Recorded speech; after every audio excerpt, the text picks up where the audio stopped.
दोस्तों, कैसे हैं आप लोग? आशा करता हूँ कि आप लोग अच्छे होंगे, स्वस्थ होंगे और मस्त होंगे और आप लोग अपने-अपने एग्ज़ाम की तैयारी में लगे होंगे। तो जैसे कि देखते हैं कि जेटेट और सीटेट का डेट काफ़ी नज़दीक आ गया है। 5 सितंबर को जेट का एग्ज़ाम होगा।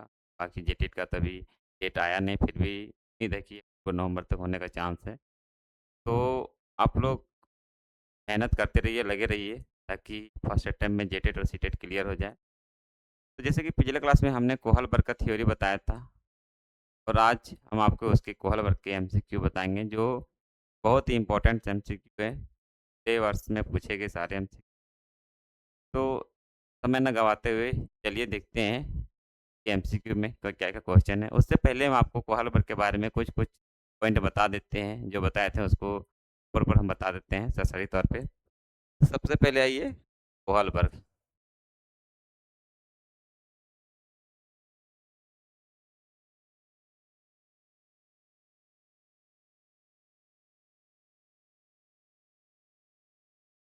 कोहलबर्ग के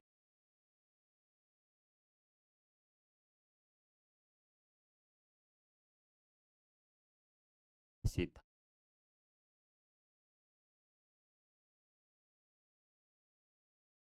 कोहलबर्ग ने नैतिक विकास का सिद्धांत दिया था, जो कहाँ कोहलबर्ग रहने वाले कहाँ के थे? न्यूयॉर्क अमेरिका का रहने वाला था। इसका जन्म 25 अक्टूबर 1927 में हुआ था और मृत्यु हुआ था 1987 ईस्वी। कोहलबर्ग ने जीन पियाजे से इंस्पायर होकर अपना थ्योरी दिया था। जीन पियाजे जी ने दिए थे संज्ञानात्मक विकास के सिद्धांत पे। उसी को देखते हुए कोहलबर्ग ने नैतिक विकास के सिद्धांत पे दिया था।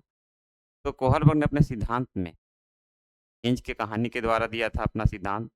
हिंज को देखते हुए उसने बच्चों पर प्रतिपादित किया, नैतिक तर्कना किया, नैतिक दुविधा कैसे-कैसे आता है इसके बारे में बताया। उसने कोहलबर्ग ने जितने अवस्था में बाँटे थे 3 स्तर में था और प्रत्येक स्तर में 2-2 पॉइंट थे। तो 3 स्तर में बता दें पहला क्या था? पहला स्तर था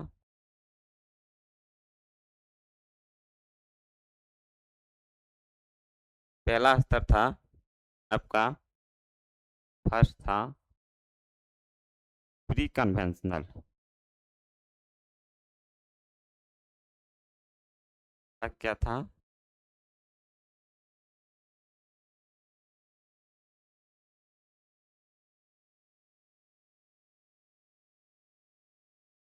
प्री कन्वेंशनल स्टेज या तो बोलते हैं मोरालिटी,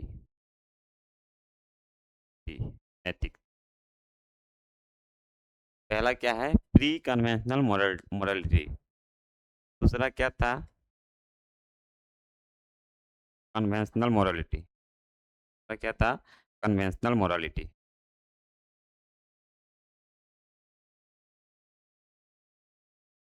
कन्वेंशनल मोरालिटी।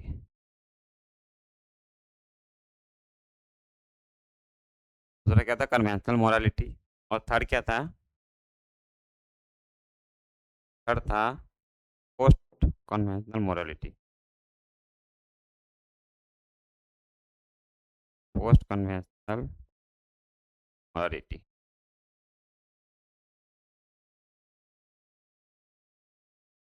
मोरालिटी तीन स्तरों में बांटा था और तीन स्तरों में प्रत्येक स्तर में दो दो अवस्थाएं थे। प्रत्येक स्तर में दो दो अवस्थाएं थी। इसमें पहला क्या था? पहला का क्या था? पहला का ये में आ जाइए आप, आज्ञा एवं दंड। आज्ञा एवं दंड। आज्ञा एवं दंड। बी में क्या था? स्वार्थ। स्वार्थ या लाभ जिसको बोलते हैं। तो आज्ञा एवं दंड में क्या था? बच्चा यदि आज्ञा का पालन करता है तो उसे प्रशंसा किया जाता है और आज्ञा का पालन नहीं किया जाता है, नहीं करता तो उसे दंड भी दिया जाता है। इस प्रकार आती है स्वार्थ। स्वार्थ अवस्था में क्या होता है कि बच्चा इसमें अपना फायदा देखता है, उसको किस प्रकार का अपना फायदा मिले। जैसे बच्चा को कभी दुकान भेजिएगा तो बोले कि हमको कुछ खाने का मिलेगा तभी ना दुकान जाएंगे। इसमें होता है कि स्वार्थ की भावना होता है, इसको बोलते हैं अहंकार की भावना। तो आ जाता है ये दूसरा अवस्था में। अब आइए सेकेंड स्टेज में। सेकेंड में क्या है? सेकेंड का ए में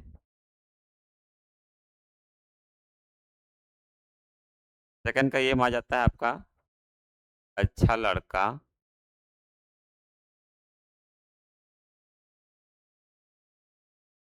अच्छी लड़की।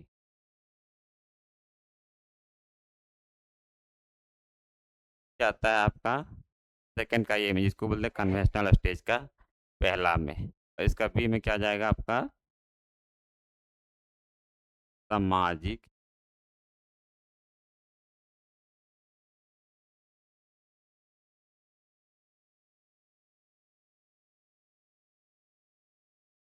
सामाजिक व्यवस्था। इसमें आता है कि पहले का अच्छा लड़का अच्छा लड़की, इसमें बच्चा खुद को साबित करता है कि हम दूसरों को नज़र में कैसे अच्छा बने, या तो टीचर की नज़र में कैसे अच्छा बने, इस अवस्था में साबित करने में रहता है लड़का। और सामाजिक अनुबंध में ये सामाजिक के नियमों का पालन करना, जैसे ट्रैफिक लाइट में कोई जा रहा है तो उसको लाइट को देख के रुक जाना, नियम जो बना हुआ है वो नियमों को पालन करना। अब आइए इसका तीसरा अवस्था में आ जाता है सामाजिक अनुबंध। सामाजिक अनुबंध, सामाजिक अनुबंध जरा का ये में बी में आ जाएगा आपका सार्वभौमिक। सार्वभौमिक सामाजिक अनुबंध में क्या होता है, समाज के बने नियमों, समाज के बने नियमों कायदे कानून इसके बारे में बताना।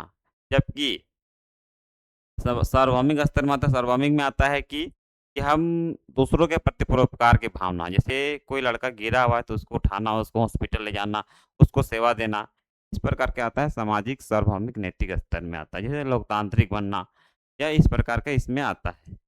ये इसके छः तीन स्तरों में छः अवस्थाएं बांटे हुए थे, इसी स्तरों से आपका क्वेश्चन आएगा। तो आइए चलिए देखते हैं एमसीक्यू क्या क्या इसका किस टाइप में है। तो चलिए पहला एमसीक्यू देखते हैं।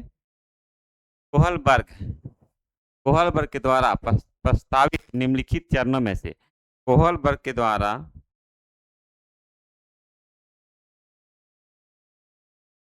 कोहलबर्ग के द्वारा प्रस्तावित निम्नलिखित चरणों में प्राथमिक विद्यालयों के बच्चों को किन किन चरणों में अनुसरण करते हैं। जो कोहलबर्ग है इसके द्वारा प्रस्तावित निम्नलिखित चरणों में प्राथमिक विद्यालय के बच्चे, जो प्राथमिक स्तर के विद्यालय के बच्चे होते हैं, वो किन चरणों का अनुसरण करते हैं, किन चरणों से वो अनुसरण करते हैं। तो पहला आ जाइए आज्ञा पालन एवं दंड उन्मुखीकरण। दूसरा आता है व्यक्तिगत व्यक्तिकता और विनिमय। तीसरा में आता है अच्छे अंतर्व्यक्ति संबंध। और चौथा आता है सामाजिक अनुबंध का व्यक्तिगत अधिकार। तो इसमें आ जाता है, इसमें क्या होगा, अच्छे अंतर्व्यक्ति का संबंध, गुड क्या बोलते हैं, गुड इंटरपर्सनल रिलेशन, मतलब अच्छे व्यवहार, अच्छे इंटरपर्सनल रिलेशन इसमें आता है। आगे आइए कोहलबर्ग के अनुसार सही और गलत के बारे में बच्चे चिंतन करते हैं। कोहलबर्ग के अनुसार बच्चे सही और गलत का निर्णय यानी तर्कना कब करते हैं, सही और गलत का तर्कना कब करते हैं, अलग आयु में अलग तरीके से, अलग चरणों में समान तरीके से, संदर्भ के अनुसार, अभिभावकों द्वारा प्रदत्त निर्देशों के अनुसार। तो इसमें बच्चे किस प्रकार के अलग अलग क्या बोलते हैं गलत और सही के बारे में चिंतन करते हैं। तो इसमें होगा अलग अलग आयु में अलग अलग तरह से, जैसे जिस तरह आयु रहेगा बच्चा का उस तरह उसको सोचने का क्षमता जागृत होगा। भाई निम्न में से किसने नैतिक विकास की अवस्था को सिद्धांत को प्रतिपादित किया। निम्न में से नैतिक विकास के सिद्धांत को किसने अवस्था को नैतिक विकास का भी बताए, किसने क्या था, जीन पियाजे ने किया था संज्ञानात्मक विकास, संज्ञानात्मक विकास पे किया था। कोहलबर्ग ने क्या किया था, नैतिक विकास पे। तो हमसे पूछा क्या गया कि नैतिक विकास की अवस्था किसने प्रतिपादित किया था। ये हो जाएगा लॉरेंस कोहलबर्ग के द्वारा, दूसरा अवस्था हो जाएगा लॉरेंस कोहलबर्ग के द्वारा। अब आइए कोहलबर्ग के द्वारा प्रतिपादित नैतिक विकास की अवस्था के सिद्धांत, यानी नैतिक विकास अवस्था के सिद्धांत के अनुसार नैतिक या चारित्रिक विकास की चरम अवस्था मतलब उच्च अवस्था कौन सा है। कोहलबर्ग के द्वारा प्रतिपादित नैतिक विकास की अवस्था का सिद्धांत के अनुसार नैतिक या चारित्रिक चरम अवस्था यानी उच्चतम अवस्था क्या है, इसको क्या बोलते हैं? According to the theory moral development proposed by Kohlberg, the peak stage of moral characteristic of development, मतलब कि पीक स्टेज क्या है? स्व केंद्रित अवस्था, परंपराओं को धारण करने की वाली अवस्था, आधारहीन आत्मचेतना अवस्था या आधारयुक्त आत्मचेतना अवस्था। इस चार अवस्थाओं में कौन सा होगा? ये होगा आधारयुक्त आत्मचेतना यानी कि stage of rational self conscious. ये हो जाएगा चौथा अवस्था होगा, ये तीन अवस्था नहीं होगा। निम्नलिखित में से कौन सा एक सुमेलित नहीं है? निम्नलिखित में से कौन सा एक सही मेल नहीं है? पूर्व नैतिक स्तर दंड एवं आज्ञा अभिमुख ये होता है, परंपरागत नैतिक स्तर अधिकार एवं संरक्षण उन्मुख, या उत्तर परंपरागत स्तर परंपराता एवं एकजुटता का उन्मुख, और आधारहीन आत्मचेतना की अवस्था जीन प्याजित। इसमें कौन सा है कि जो इसमें नहीं होगा? तो ये हो जाएगा आपका, देखिए परंपरागत नैतिक स्तर में क्या होगा? अधिकार एवं संरक्षण उन्मुख होगा, तो इसमें हो जाएगा उत्तर परंपरागत स्तर, यानी कि उत्तर परंपरागत स्तर पोस्ट कन्वेंशनल होता है। क्या होता है इसमें? क्या होता है? इंटरपर्सनल एग्रीमेंट, ये इसमें नहीं दिखा जाता है। ये हो गया आपका सही सुमेलित नहीं है।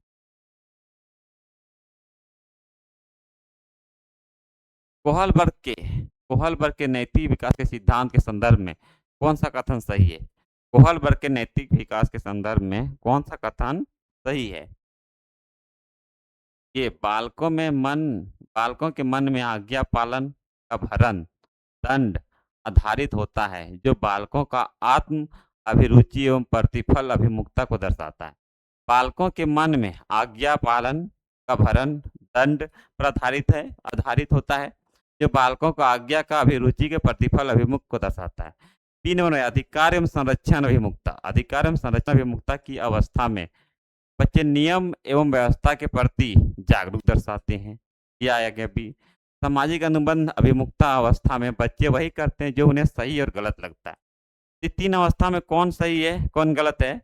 तो देखिए, क्या बालकों में मन में आज्ञा का पालन भरण एवं दंड आधारित होता है, जो कि बालकों की आत्मचेतना भी रुचि होता है? ये नहीं होगा। अधिकार एवं संरक्षण अभिमुखता बच्चे को नियम एवं व्यवस्था के प्रति होती है, ये होगा। और ये सामाजिक अनुबंध का अभिमुखता ये भी होता है। तो आ जाएगा इसका ऑप्शन नंबर दूसरा, बी और सी सही होगा। अब आइए अभिकरण और कथन वाला देखते हैं, असर्टिव रीजन वाले क्वेश्चंस। कोहलबर्ग के नैतिक विकास के सिद्धांत की चरम अवस्था आधारयुक्त आत्मचेतना की अवस्था, यानी कि कोहलबर्ग के नैतिक विकास के चरम अवस्था यानी कि आत्मचेतना की अवस्था, ये है कथन है। कारण है कि समीप विकास का सिद्धांत वायतोस्की सामाजिक संस्कृति सिद्धांत का भाग है। जी हाँ, ये वायतोस्की का भाग है और ये इसका अपना भाग है। इसमें क्या हो जाएगा? ये और आर दोनों सही है, जबकि ये सही आर गलत, ये गलत होगा। ये गलत आर सही गलत होगा, ये भी गलत होगा। यानी कि ये कोहलबर्ग का अपना सिद्धांत के अनुसार है और ये जिन क्या वायतोस्की के अपने सिद्धांत का। आगे वायतोस्की के बारे में आपको बताएंगे तो पता चल जाएगा कि हाँ कौन सा थ्योरी सही है। अब कोहलबर्ग के अनुसार सही और गलत के प्रश्न के बारे में, कोहलबर्ग के अनुसार सही और गलत प्रश्न के अनुसार प्रश्न के बारे में निर्णय लेने की शामिल चिंतन प्रक्रिया को क्या कहा जाता है? कोहलबर्ग के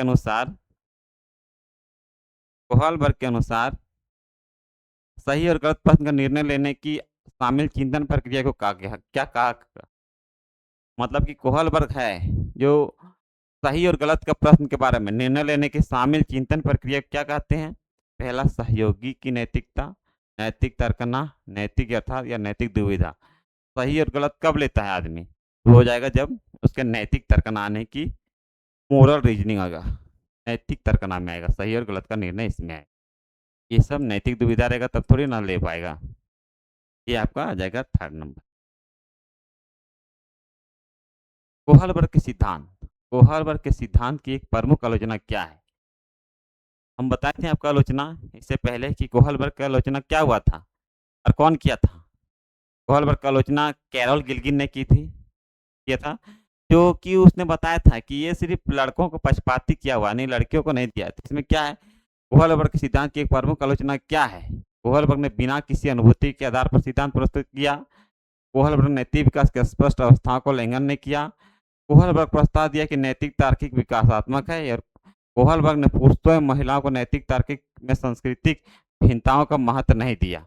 ये तो आ जाएगा आपका, कोहलबर्ग ने किस में बोला था, तो ये हो जाएगा पुरुषों और नैतिक भिन्नता नहीं दिया था, ये हो जाएगा चौथा ऑप्शन सही। ये आलोचना हम उस टाइम भी बोले थे कि आलोचना इसका बहुत ही इंपॉर्टेंस है, तो आलोचना देख लीजिएगा आप।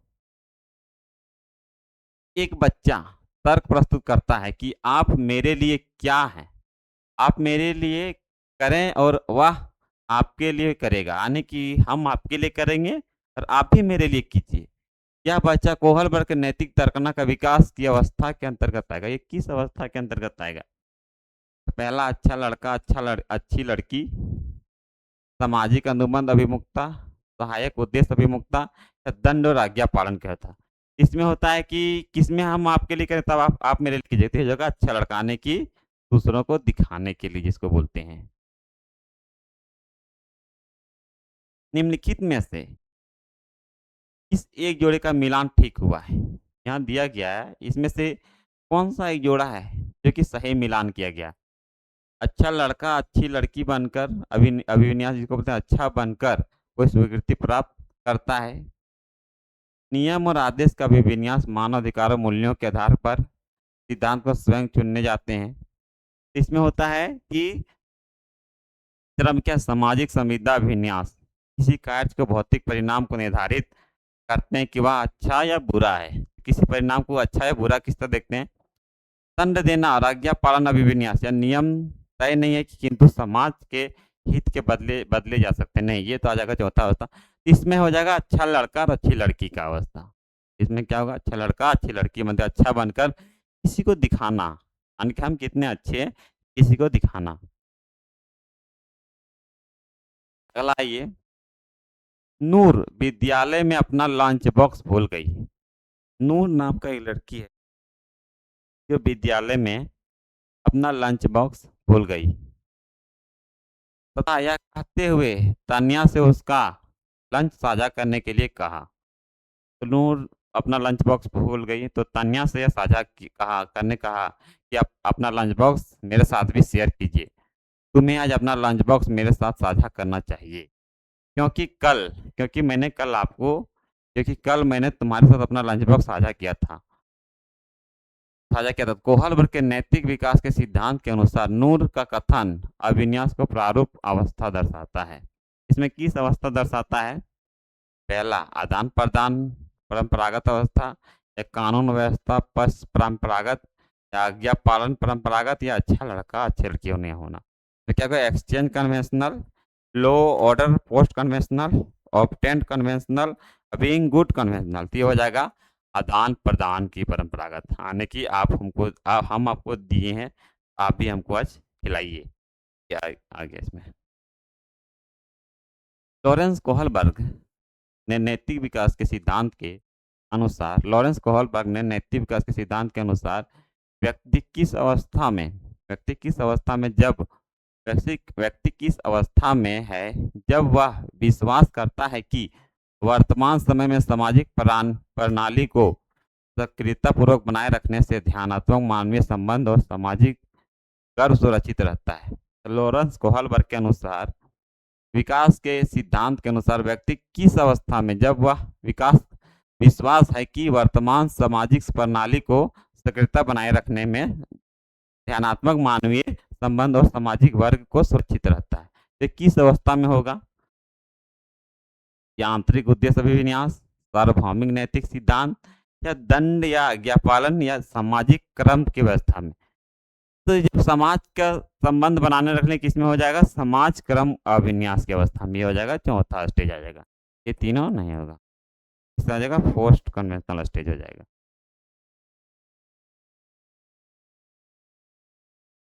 अब कोहलबर्ग के नैतिक सिद्धांत के अनुसार नैतिकता विकास क्रम किस स्तर पर व्यवस्थित कानून है? कोहलबर्ग के नैतिक विकास के सिद्धांत पर अनुसार नैतिकता विकास क्रम को किस स्तर पर व्यक्ति कानून और सामाजिक स्वीकृति की परवाह किए बिना किसी कार्य को आत्म अनुभूति द्वारा स्वयं को निर्धारित करता है। यानी कि किसी कार्य को प्रकृति किए बिना आत्म अनुभूति का ये क्या बोलते हैं? आत्म अनुभूति का द्वारा निर्धारित सिद्धांतों के आधार पर उचित ठहराव करता है। इसमें क्या हो जाएगा? सार्वभौमिक नैतिकता का सिद्धांत अभिमुख या आंतरिक उद्देश्य अभिमुख, सामाजिक व्यवस्था का साधारण अभिमुख या सामाजिक अनुबंध का अभिमुख। ये हो जाएगा सामाजिक अनुबंध का अभिमुख और चौथा जाएगा लॉरेंस कोहलबर्ग के सिद्धांत। लॉरेंस कोहलबर्ग के सिद्धांत जो लॉरेंस कोहलबर्ग के सिद्धांत की मुख्य आलोचना की थी। लॉरेंस कोहलबर्ग का भी हम आलोचना बताए थे कि मुख्य आलोचना क्या था। क्या कोहल उन्होंने बच्चे को प्रत्येक स्तर पर विशिष्ट प्रतिक्रिया सुझाई। उसने पियाजे के नैतिक विकास के सिद्धांत के संदर्भ में नहीं लिया। तो उनके सिद्धांत में नारी परिपेक्ष गौण था या उन्हें बच्चे पर कोई अनुसाधन कार्य नहीं। ये आपका हो जाएगा ऑप्शन नंबर 3। यानी उन्होंने नारी को यानी कि नारी को कौन रखा नहीं नारियों के बारे में इसमें बताया। ये है कोहलबर्ग के एमसीक्यू थे जो बहुत ही इम्पोर्टेंट थे और जो पिछले साल में पूछे सारे एमसीक्यू। और आप एक बार देख लीजिएगा, सेट लगाइए तो आपको कहीं ना कहीं एक देखने को मिलेंगे। और आप लोग लगातार सेट लगाते रहिए ताकि उससे आपका रैंकिंग पता चलेगा हम कितने रैंक के अंदर हैं और कितने में और कितना हमको तैयारी करना है उसके अनुसार होगा। इसी तरह हमारे क्लास को में बने रहिए गुरुजी अड्डे पे अड्डा में। हम आपको इसी तरह कंटेंट लाएंगे। अगला कंटेंट फिर है सीपी का वायदोस्ती के बारे में बताएंगे, फिर बुद्धि बताएंगे, फिर क्या बोलते हैं और भी जितने भी कंटेंट है उसके बारे में आपको हम बताते रहेंगे। चलिए इसके धन्यवाद। आप क्लास बनने फिर मिलते हैं अगले क्लास में।